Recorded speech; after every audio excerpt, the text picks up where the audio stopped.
অনলাইনে কিছু তৃতীয় পক্ষের সুযোগটা কাজে লাগাচ্ছে।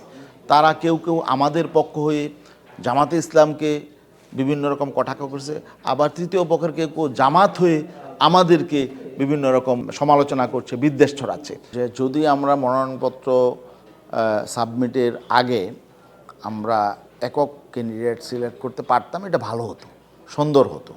সেটা হয় নাই। আর যে মনোনয়নপত্র সবাই সাবমিট করেছে, এটাও আমাদের সিদ্ধান্তের আলোকে হয়েছে। যেহেতু আমরা একক প্রার্থী নির্ধারণ করতে পারি নাই, এই জন্যে আমাদের সিদ্ধান্তের আলোকে সব জায়গায় সাবমিশন হয়েছে। এখন কেন পারি নাই, এটা হলো বড় প্রশ্ন।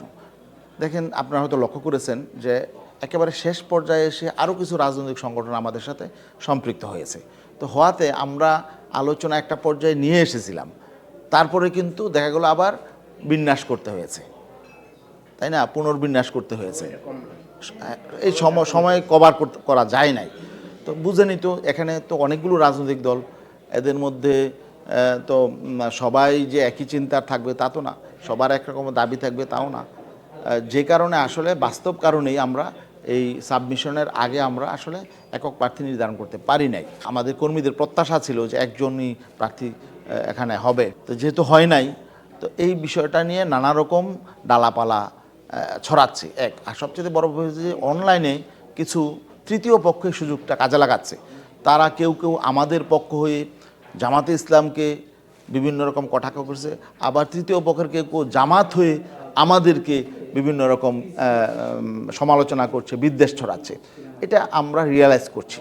তো এই জন্যে আসলে এই বাস্তব সমস্যাটা তো আছে, কিছুটা সমস্যা একেবারে নাই তা না, কারণ আমভাবে আমাদের ঐক্যটা হয়েছে হৃদ্যতাপূর্ণ পরিবেশে।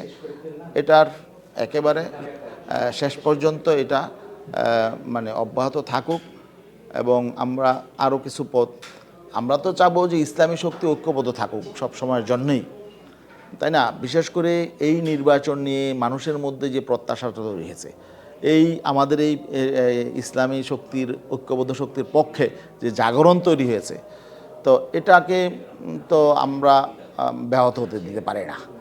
মানুষের প্রত্যাশাকে তো আমরা ধ্বংস হতে দিতে পারি না। আমাদের মুরব্বীরা নিশ্চয়ই বিষয়টা উপলব্ধি করবেন, আশা করি তারা উপলব্ধি করছেন, এবং একেবারেই অল্প সময়ের মধ্যে যাতে সমাধান হয় এটা আমরাও প্রত্যাশা করি। আমরা আমাদের মুরব্বীদের কাছে এই মেসেজ আমরা পাঠানোর চেষ্টা করব ইনশাআল্লাহ।